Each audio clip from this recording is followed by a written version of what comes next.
lunes de catedráticos sumamente interesante y sumamente oportuno, hablando sobre tránsito y trauma hoy con el doctor Franly Vázquez y Aníbal Hermoso de Accidentes RD. Recordarles que si ustedes tienen alguna duda, pregunta que hacer o aporte a esta conversación, pueden comunicarse con nosotros a través de las líneas 809-682-9850 y nuestra línea internacional 833-380-0062. Hay un elemento adicional que estamos viendo, sobre todo en el Distrito Nacional, es el tema de las vallas digitales. ¿Cómo aporta esto a que se incremente esta problemática social de los accidentes de tránsito? Porque muchas veces pueden fungir como distractores para los conductores. Adelante. Bueno, hablamos hace poco de la atención. La Sí. atención, esa cualidad de tú requerir información y poder procesarla y tomar decisiones efectivas y rápidas a tiempo. Sin embargo, cuando tú estás distraído por una valla publicitaria, por un anuncio publicitario, pues eso te resta atención de poder conducir adecuadamente porque estás en otra cosa. Yo creo que debería de haber una institución que regularice la publicidad política, la publicidad empresarial, la publicidad que no nos aporte en nada y que hay otra forma de publicitarla. Están las redes sociales, hay cosas estáticas que tú puedes hacerlo, que no tiene que ser conduciendo, ¿entiendes?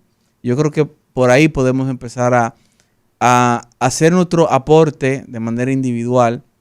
Es que tú como empresario, es que tú como ente político que tiene tus aspiraciones, intente no publicitarte en ese tipo de, valga la redundancia, publicidad, como decía Liz, las vallas digitales, sino que utilice otros medios. Claro. Aníbal, si tienes un aporte en esta parte del tema de las vallas. Sí, definitivamente las distracciones son innumerables, o sea, comer, el cigarrillo, hasta cambiar la música, y las vallas no son excepción. De hecho, las vallas se colocan estratégicamente, no deberían haber una valla en una curva, por ejemplo, en una zona donde te distraiga con mayor facilidad. O sea, que mucho ojo con eso, que cualquier cosa en la carretera nos puede distraer. Claro. El tema de las personas que presencian un accidente de tránsito. Ya aquí vamos a abordar la parte de la reactividad ante el siniestro. Ya abordamos la parte de la prevención, pero una vez ocurre el evento y yo voy en la vía y soy testigo de lo que ocurrió, ¿cuál debe ser el comportamiento del ciudadano? Porque, Aníbal, sobre todo tú que recibes toda esta información a través de la plataforma de Accidentes RD, pues llegan a través de video. A veces la gente se preocupa más por grabar que por gestionar la atención rápida del paciente que está accidentado. Sí, mira, hay algo sumamente interesante que se llama PAS, pero ese PAS es con S. Ok. Protege, avisa y socorre. Okay. Eso es proteger. Yo presencio un accidente, yo protejo a la víctima y me protejo a mí, como colocando conos, colocando un triángulo, tratando de evitar que ocurra más accidentes producto de ese que ya ocurrió. Uh-huh. Aviso es llamar a las autoridades, en este caso al 911, y socorrer es, ojo con esto, que ahí el doctor me va a ayudar, socorrer dentro de lo posible, porque a veces queremos ayudar y lo que hacemos es un daño, moviendo al paciente, causándole una lesión. Si es debido a muerte, que tenemos que sacarlo del vehículo, por ejemplo, el vehículo está incendiando, tenemos que sacarlo sí o sí. Entonces, básicamente es paz. Protege, avisa y socorre. ¿Doctor? Sí, mira, aquí quiero hacer un aporte, que el doctor García es muy abanderado a esta sugerencia. Y es que debe de haber una asignatura de educación vial y yo agregaría de soporte vital básico. ¿Qué es eso? ¿Qué es el soporte vital? El soporte vital básico es un algoritmo conductual que tú realizas para socorrer y proteger una vida, ¿ya? Son una serie de pasos, como decía Aníbal, que mencionaba 3. Lo primero que tú haces es que te protege, es decir, no te expones, por ejemplo, a que un carro esté prendido en llama, tú no puedes exponerte, a que tú tengas un accidente tratando de te atropella un carro, tratando de auxiliar a otro. Luego tú avisas, llamas a las autoridades, pero el socorrer debe de hacerlo de una forma correcta. Lo primero es la X, que significa de hemorragia sanguinante. Si tú tienes una hemorragia activa, sangrando, lo que tú puedes hacer para salvaguardar la vida del paciente, hacerle compresión o un torniquete, ¿ya? Segundo, tú visualizas... Es tapar esa hemorragia. Es tapar la hemorragia, claro. Que deje de sangrar. Que deje de sangrar. Y eso Luego, lo puede hacer cualquier persona. Sencillamente hace presión directa en el foco hemorrágico, en la herida que está sangrando. O hace un torniquete. Segundo, tú visualizas que la vía aérea esté permeable, es decir, que la vía aérea no esté obstaculizada por nada. Que está entrando. Bueno, revisar la boca. Revisar la boca, que no tenga un objeto, que la lengua no se le haya ido hacia atrás. Si tiene una prótesis que no haya ido. Correcto. En ese momento tú debes también ver que la columna cervical esté inmóvil, porque a veces la gente después de grabar, Liz, lo segundo que hacen es que van a auxiliar al afectado, a la víctima del accidente, del choque, e intentan movilizarlo. Pero esa movilización debe ser adecuada. Esa movilización, al menos que tú tengas en peligro inminente el paciente, por ejemplo, que el carro se esté encendiendo en fuego, sí, o que esté en medio de la autopista y lo puedan accidentar, lo puedan atropellar aún más. Entonces, en ese momento tú debes de moverlo para poder salvaguardar la vida. Pero si no, inmoviliza la columna cervical, ya sea con un cartón, con lo que sea, tú debes de tener movilizada y esperar a el 911. Además de proteger a la víctima. ¿Qué proteger a la víctima? Evitar que curiosos que no tienen la intención de ayudar se acerquen al área, ¿ya? Evitar que otro accidente pueda ocurrir en el área.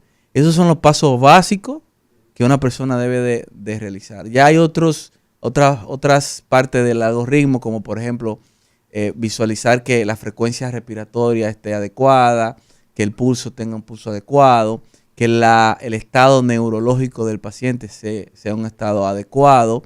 Luego una exposición secundaria donde tú visualizas que no tenga una herida que se te haya pasado desapercibida, como un trauma cerrado de tórax o un trauma abdominal. Porque a veces la gente cree que el trauma es de ortopedia. Y es cierto, muchas de los traumatismos afectan las rodillas, afectan la pierna, afectan el brazo. Pero lo que mata la mayoría de los pacientes es el trauma en la cabeza y el trauma tóraco-abdominal. Y esas son otras áreas de la medicina. Entonces, ya cuando se va a socorrer a un paciente, tiene que ser de manera médica, ¿no? Tiene que ser un tratamiento multidisciplinario, no solamente un ortopedista, sino un cirujano general, un cirujano de trauma, un neurocirujano, un intensivista, un cirujano plástico. A veces tienen que intervenir cuando hay quemadura o exposición grande de tejido, etcétera. Miren, esos son una imagen ahí para quienes exactamente, nos ven. Esos son paramédicos.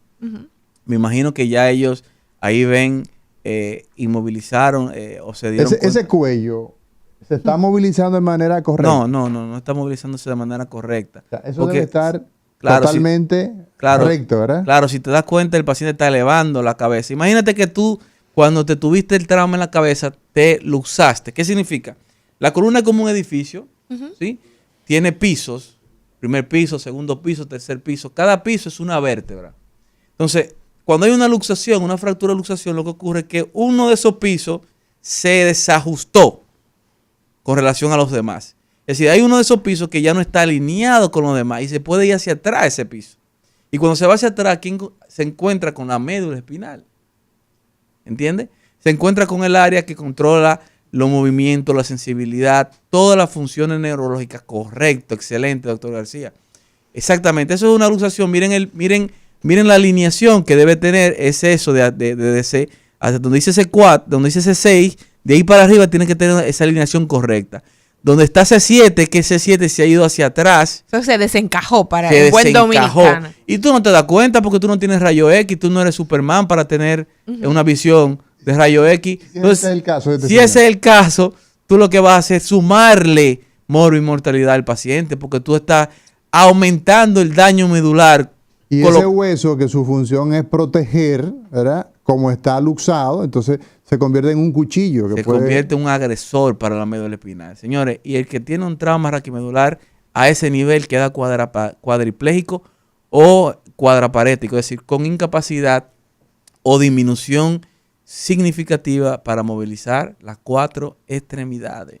Eso es sumamente importante, doctor, porque es que la gente en el momento y la desesperación, a veces intentando ayudar, lo que puede hacer es lo que mencionaba Aníbal, desayudar a ese paciente y poner aún más en riesgo su vida. Así que es importante que si usted no tiene la capacitación, el manejo, pues se limite a buscar ayuda de gente que sí tiene la capacitación para que ese paciente no esté en un riesgo mayor. Un último comentario. Sí. En esta tragedia de Yexé, para mí fue muy penoso, muy penoso ver al llegar a la emergencia que había gente saliendo, los familiares saliendo de la emergencia del Darío Contreras porque estaba abarrotada y los médicos no podían atenderlo a todos al mismo tiempo. Y la gente en su desesperación vio a una doctora trasladando a un paciente hacia un vehículo civil, hacia un carro cualquiera, sí, pero no con las medidas adecuadas, no con, así agarrado, como lo agarran, ¡buah!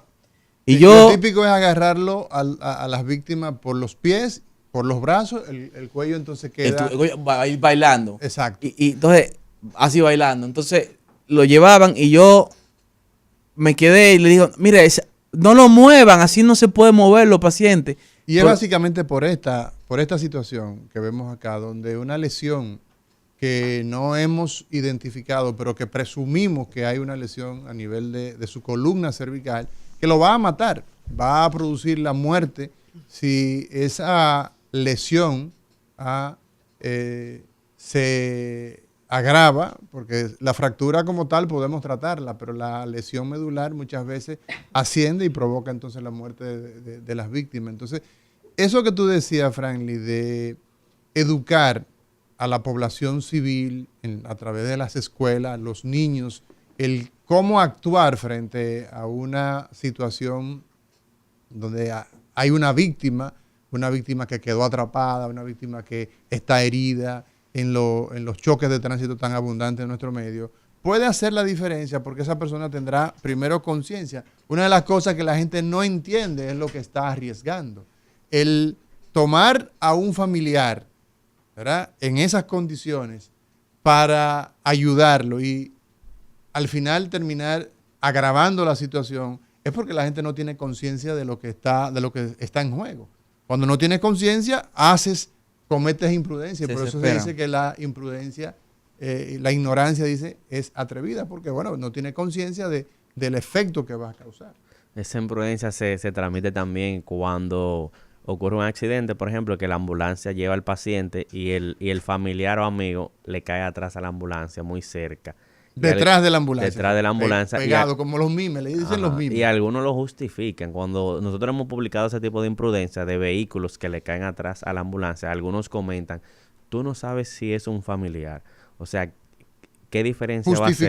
Justificando la que acción. Tú llegues al hospital pegado de la ambulancia cuando puedes ocasionar otro accidente. El que tiene que llegar es la ambulancia. Sí, claro. Ya el familiar cuando llegue a hacer el debido proceso, pero no podemos justificar esa imprudencia de caerle atrás a la ambulancia.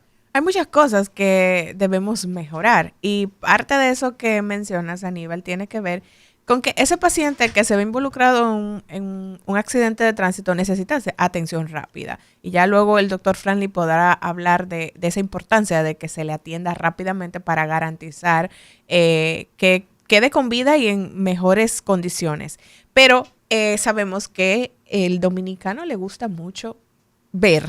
Entonces, donde hay un accidente de tránsito, regularmente se hace un taponamiento porque la gente comienza a detenerse y a mirar, a detenerse y a mirar. Y eso puede evitar que una ambulancia llegue al lugar del accidente en el tiempo que debe hacerlo. Entonces, en ese sentido, Aníbal, que nos puedas hablar de esto y luego el doctor Franklin de la importancia de esa atención rápida para que la gente entonces quede como con esa información acabada.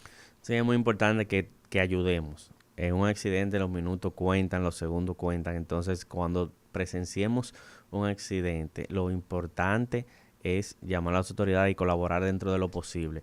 Si usted quiere grabar, grabe luego que esté todo controlado. Mira que quizás suene irónico que yo lo diga, pero realmente nosotros tenemos esa campaña Accidente RD. Nosotros hemos hecho esas publicaciones donde dice primero avisa y luego graba, porque no es que grabar esté malo, es que se graba en el momento correcto, en el momento decente. Y no grabar a la víctima. Se graba para informar. Si no es para eso, nosotros mismos preferimos que no se haga. Mira, existe la hora dorada. La hora dorada. La hora dorada se refiere a el tiempo que tú tienes para salvaguardar la vida de un paciente politraumatizado.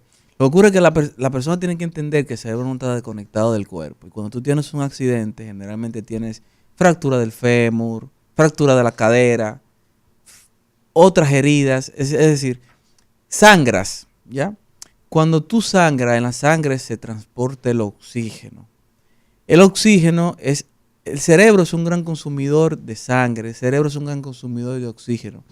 Si tú tienes un trauma craneoencefálico, el cerebro se va hinchando, ¿sí? Al hincharse el cerebro, hay un área que se llama área de penumbra, donde las neuronas empiezan a generarse una condición media que llamamos hipoxia. Ajá. Esa neurona no le llega adecuadamente el oxígeno. Si tú sumas que no le llega adecuadamente el oxígeno porque está toda el área circundante está hinchada, pero eso le suma también que tiene un sangrado y que la sangre se está perdiendo, por lo tanto va a tener menos oxígeno cerebral, todo eso termina influyendo en la recuperación neurológica del paciente. Todo eso termina influyendo en la secuela neurocognitiva del paciente. Aunque se salve la vida, el paciente puede quedar, como decía anteriormente, con secuela neurológica para algo tan sencillo como la atención, incapacidad para retener ideas, amnesia retrógrada, que se le haya olvidado todo lo anterior del accidente. Entonces todo eso hay que eficientizar el tiempo, me refiero, cuando tú estás socorriendo a un paciente, pero eficientizarlo de la forma correcta. La desesperación es parte del fracaso. Claro. No nos podemos desesperar porque alguien esté pidiendo ayuda, porque alguien esté diciendo, lléveme al hospital, porque alguien no lo puede movilizar de la forma inadecuada. Tiene que eficientizar el tiempo, calmar al paciente y esperar la respuesta del 911. Aníbal, hablaba el doctor Franklin Vázquez de la importancia de que podamos incluir como asignaturas en las escuelas la educación vial y también el tema de que la gente pueda tener ese manejo de cómo socorrer adecuadamente, primeros auxilios. El trabajo que ustedes Hay una realizan... iniciativa, escúchame Lisa, hay una iniciativa del Colegio Dominicano de Cirujanos, donde el doctor Jorge Azana, recuerdo hace unos años atrás, abogaba, ¿no?, por la inclusión de este soporte vital básico a nivel de las escuelas, donde todos los niños, todos los adolescentes, toda la población en términos general, pues sepa qué acciones realizar. Y esto que decía el doctor Franklin Vázquez, de poder una hemorragia, pues hay que controlarla. Si es en un miembro superior, miembro inferior, pues ponerle un torniquete, pero si es en el tronco, poder taponar. El identificar que una persona no tenga ninguna obstrucción en su vía aérea, que pueda respirar. Todas esas son acciones que yo pienso que se pueden empezar, pero tiene que haber una bujía que inspire, que impulse esto, porque dentro de las políticas sociales, en un país que tiene tantas muertes por choque de tránsito, que tiene tantos siniestros en la vía pública, eso es una prioridad 1A. Pero se necesita entonces quien impulse. ¿Están ustedes interesados en ser esa bujía desde Accidentes RD, Hermoso? Mira, esa es la parte más triste de cuando yo te digo que si se aplicara lo que dice la ley, tuviéramos algo diferente, porque es que la educación vial está en la ley C317 desde su creación. O sea, que se implemente la educación vial en la secundaria y en la primaria está en la ley desde el 2017. Y cuando yo fui parte del Intran, que participé 2022-2024, estuve por ahí en seguridad vial, nosotros dejamos listo eso. No estoy diciendo que fui yo que lo hice, yo lo encontré, seguimos el proceso de que se llevara a una realidad, nos reunimos con el Ministerio de Educación, con el Ministerio de Economía, y la educación vial en las escuelas es algo que se dejó prácticamente listo. O sea, la razón por la que no se implementa yo la desconozco, y así como de manera privada desde Accidentes RD nosotros es lo que nadie ve porque tras cámara, lo que no se publica. Nosotros semanalmente siempre estamos en algún lugar dando educación vial, ya sea a través de una charla que damos de manejo preventivo o de educación vial para los pequeñitos. Tuvimos la semana pasada en un colegio. Siempre estamos en universidades, en colegios y a veces en centros comunales donde nos convoquen para dar charla de educación vial. Ahí estamos nosotros como Accidentes RD y eso no se publica. Simplemente lo hacemos como porque nos sale del corazón del alma, que es algo que nos encanta. Claro, claro. Y ustedes son testigos de lo que ocurre realmente porque ustedes reciben de primera mano todo lo que pasa en tema de accidentes de tránsito en República Dominicana. Hermoso, ¿cómo nos comunicamos con Accidentes RD? ¿Cuál es la vía de comunicación? ¿Ustedes tienen presencia física, presencia de redes sociales? ¿Cómo es eso? Es a través de las redes sociales. Cuando se quieran comunicar con nosotros, pueden hacerlo a través de accidentes_RD por Instagram. Recuerden la cuenta verificada, que hay otras cuentas que no son de nosotros con el mismo nombre y el mismo logo. Pero, ¿cómo lo encontramos en Instagram? Repítelo, por favor. Accidentes_RD, la cuenta verificada. Esas somos nosotros. Ok, perfecto. Pues muchas gracias, Hermoso, por estar con nosotros y por esas puntualizaciones. Franly, tus consideraciones finales para este programa donde iniciamos la Semana Santa, una Semana Santa con un tinte diferente y donde abogamos porque las personas pues entiendan que los problemas del tránsito nosotros podemos prevenirlo. Nos interesa tu enfoque final. Miren, aquí se muere cada año más gente de accidentes de tránsito que los que murieron por COVID. Sin embargo, en el COVID había incertidumbre en el mundo entero porque es una enfermedad infectocontagiosa. Todo el mundo era propenso a que se contagiara de COVID, a que pudiera morir, y se declaró estado de emergencia. Yo creo que República Dominicana debe declarar el problema del tránsito y el transporte un estado de emergencia. Pero a lo que eso llega, llamo a todos los que nos hacen el favor de escuchar y seguir este programa a que tengan empatía, a que se pongan en la condición afectiva ajena a la tuya, se pongan en la condición del prójimo, que se pongan en la condición que está viviendo el país actualmente, de que acaba de ocurrir una tragedia, y de que piensen de que tú cuando andas en un vehículo tienes un arma en tus manos que puede no solamente poner en peligro tu vida, sino la de, como decía Cándido, la de otra persona, la de otra familia que anden con el debido respeto de las normas y leyes de tránsito. Que tengas paciencia, que no te desesperes al momento de socorrer a una persona, que trate, señor, hay mucho tiempo para tomar alcohol, no tiene que ser conduciendo, no tiene que ser, si tú sabes que vas a conducir, por favor no toma alcohol, tú puedes designar un conductor, incluso hay empresas que tienen conductores designados que tú puedes llamar. Y esa es una buena medida, el hecho de designar si vas a una fiesta, si sabes que vas a estar consumiendo alcohol, pues alguien, o te vas en taxi, ¿verdad? Claro. Entonces ya no tienes el problema ni de dónde parquearte, ni de tomar el volante y ponerte en riesgo tú y tu patrimonio, porque tú eres responsable civil si provoca lesión a otra persona. Correcto. Civilmente y hasta penal en el caso de los choques de tránsito. Correcto. Bueno, el llamado desde este espacio es iniciando una semana mayor que es distinta a la de años anteriores.